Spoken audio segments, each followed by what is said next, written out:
It is Sunday, the 14th of February, 2016. I'm in front of the Unitarian Church of Montreal in NDG, and I'm engaged in my alternative spiritual practice of protesting against Unitarian Universalist injustices, abuses, and hypocrisy. Today's an anniversary, a fairly important anniversary. February 14th of 1996 was the day that I handed a lengthy and detailed letter of grievance about Reverend Ray Drennan's intolerance and bigotry to the board of the Unitarian Church of Montreal. Basically a letter that made it clear that his intolerant and abusive and quite frankly slanderous labeling of Creation Day as a cult was not acceptable, as was his intolerant and abusive labeling of my revelatory religious experience as your psychotic experience, and his angry insistence that I seek professional help was his exact word. A little Porsche there decided to go in the bicycle lane. I don't know what that's all about, but I thought I'd record it for posterity. So in any case, we're in front of the Unitarian Church of Montreal, and it is the 20th anniversary of my letter of grievance against Reverend Ray Drennan. So a little bit of Unitarian Universalist history. And what I'm noticing here is the church has changed its wayside pulpit sign. I sometimes refer to this also as the wayward pulpit, because often what's written on these things are completely out of alignment with the actual behavior of Unitarian Universalists. And this is a French quote about the truth and reconciliation process for Canadians as First Nations, which is somewhat different than the English version, which is on the other side, which I filmed earlier. This is my second video clip today, second half hour of video. The battery died on me at some point, so I don't know exactly, you know, how much video was previously recorded. I just know that I noticed that the camera was not recording and decided to start again. So let's read what it says. Le chemin que nous parcourons revêt autant d'importance que la destination que nous cherchons à atteindre. Il n'y a pas de raccourci lorsqu'il s'agit de vérité et de réconciliation. Nous devons parcourir toute la distance. And it says Judge Murray Sinclair, I believe, President of the Commission of Truth and Reconciliation. It's actually somewhat different than the English version. I'm just going to fix my picket signs, which got blown down. It's a little windy today. And then we're going to go have a look at the English version, and then come back to the French version, because they are slightly different. So, you know, the Unitarian Church has put up these two signs about the truth and reconciliation. Not that bad. I mean, no. You got to cover when the wind skin. comes, yeah. You cover the skin. If you have some, especially on the mountain ridges, you need something to cut the wind. Yeah. Just keep moving. Yeah. The wind's the problem. Yeah. Stick a sandwich in your mouth. I'm moving. Well, don't stay too long. I don't intend to stay too long, but it's really not that bad. Thanks. So this is a gentleman who's seen my protest on a variety of occasions. He's not a member of the church, a member of the public, and we've had some nice conversations in the past. And you know, in fact, the response from the public to my protest is overwhelmingly supportive and sympathetic and so on. You know, the only people who, you know, have a bad attitude about my protest is the Unitarians. Not entirely, like I said overwhelmingly supportive. I would say that out of 10 interactions with the public, no more than 2 are of a negative nature, and it's really closer to 1. You know, so 10% of the interactions with the public are from idiots who, you know, think I shouldn't be protesting for whatever reason. Usually out of sheer ignorance, you know, they just, you know, idiots who think you shouldn't protest against any church for any reason and that sort of thing, you know. So I'll just put up the signs, keep getting blown down here. I have in the past thought of getting bungee cords to wrap around the trees and lampposts and stuff. Haven't done it yet. So anyway, let's get to the English version of the Truth and Reconciliation thing. I'll just get the focus here. So, reconciliation will not be one grand finite act. It will be a multitude of small acts and gestures played out between individuals, and it will be ongoing until all the wounds are healed. And that's by a different person, Edward something or other. So that's the English version. So there are really two different quotes, two different aspects of truth and reconciliation. Let's come back to the French one again.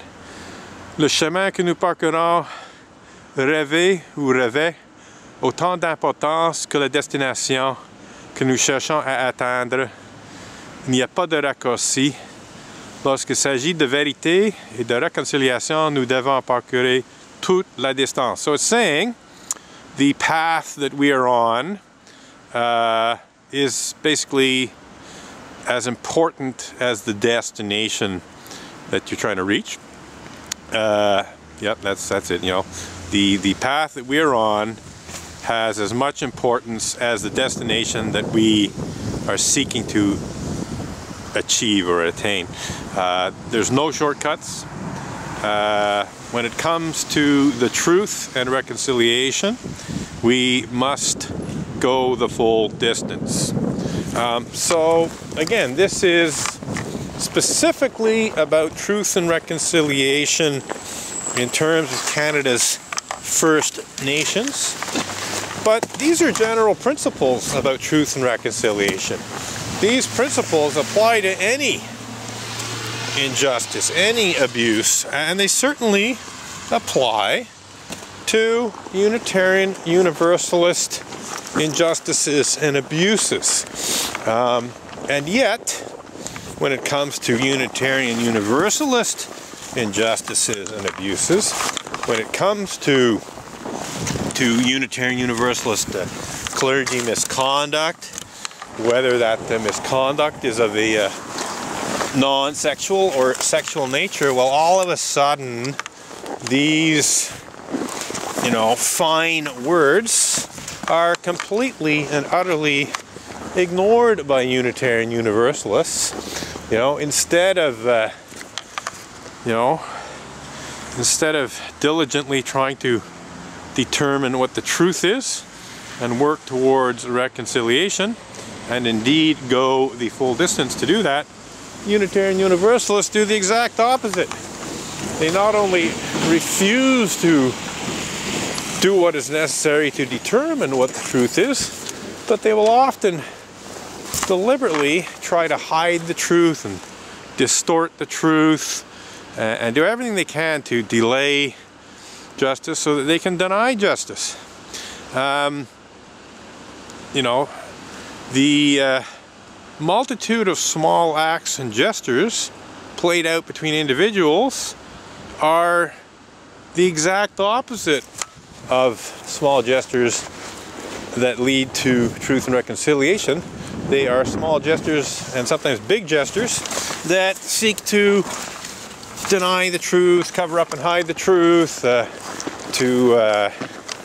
do anything but deal responsibly with the injustices and abuses that need to be redressed. So, to me, these two signs are the utmost hypocrisy, because the Unitarian Universalists are saying, oh, well, you know, we must do these things in terms of the truth and reconciliation process for First Nations, and I'm not against these principles. I'm for these principles. I'm saying, you know, yes, absolutely, these things, these principles are very fine principles, and they should be followed. What I'm saying is that the Unitarian Church of Montreal and the Unitarian Universalist Association in Boston and Unitarian Universalists more generally have made a total mockery of these words for decades. In my own case, Now today, as I mentioned earlier, it's the 20th anniversary of my first letter of grievance against Reverend Ray Drennan for his intolerant and abusive behavior. And in those 20 years, the Unitarian Church of Montreal has done virtually nothing to work towards healing, and on the contrary, has engaged in a multitude of acts and gestures, some small, some quite big actually, that just make matters worse. Hello. So, still got people arriving here, and we shall... I'm protesting a variety of issues. But today happens to be an anniversary of a letter of grievance against the previous minister of the church. Here? Reverend Ray Drennan. 20 years ago today, okay. I complained about the fact that he had slandered an interreligious event that I'd organized as a cult. He labeled me psychotic because I'm claiming a religious experience. In his mind, I don't know if you know much about this church, but no, I don't. But Unitarians these days, a lot of them can be atheists, so they don't even believe in God. And some of them are actually intolerant atheists, and Ray Drennan was one of these intolerant atheists. So in his mind, I couldn't possibly have had any kind of religious experience because God doesn't exist. Therefore, okay. I'm psychotic. That's his logic. Okay, you tried to organize an event in there? Yes. In fact, I successfully organized it a year earlier with the previous minister before him. And I was trying to have the second celebration. It was basically an interreligious event that brought together different religions. Yeah.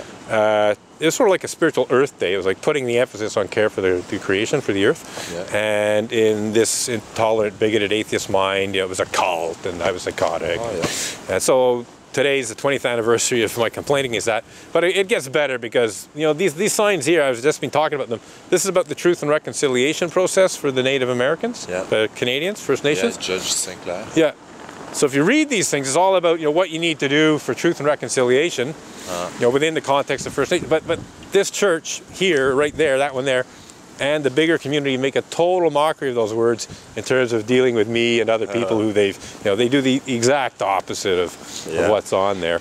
So I'm having a bit of fun with that. But, you know, instead of trying to work towards solving the situation, they just make it worse. Yeah. You know, they've done all kinds of things to try and silence me, kicked me out of the church, had me arrested on criminal charges. I was acquitted because it was total bullshit. But they keep doing stupid stuff like that instead of dealing with the situation. So Unitarian church. Unitarian, yes. Unitarian is it's not in itself like a real religious church. Well, it depends what you mean by real religious. I mean, they'll say, "Oh, yes, we're a real religion," even if we're atheists. but they're not Christian. But what did he believe in?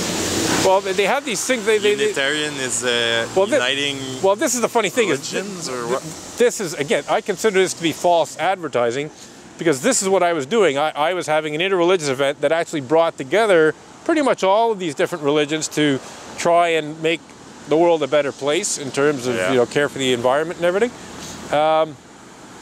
And they just tried to destroy that. And so, on the one hand, they're saying, live in harmony, vivre ensemble. But again, they're doing the exact opposite. And in fact, Reverend Drennan and other intolerant atheists, they actually can offensively attack these religions that are up there. So on the one hand, they're saying, live in harmony. On the other hand, they often attack. What's the yin and yang standing for? I believe it's supposed to be Taoism, because the Buddhist one is further along. It's the sign of a religion, the yin and yang? Yes, Taoism. Well, I mean, they're using it to represent Taoism, and then you got the cross for Christianity. And then after? I believe it's a human figure. I think that's humanism, which is essentially atheism. It's humanistic values. Then you got Islam, then you got Sikhism, then you got Judaism. That's Sikhism with the swords? Yes, that's Sikhism. Creepy. Well, they have their little kirpan. I wouldn't call it creepy, but it's pretty violent.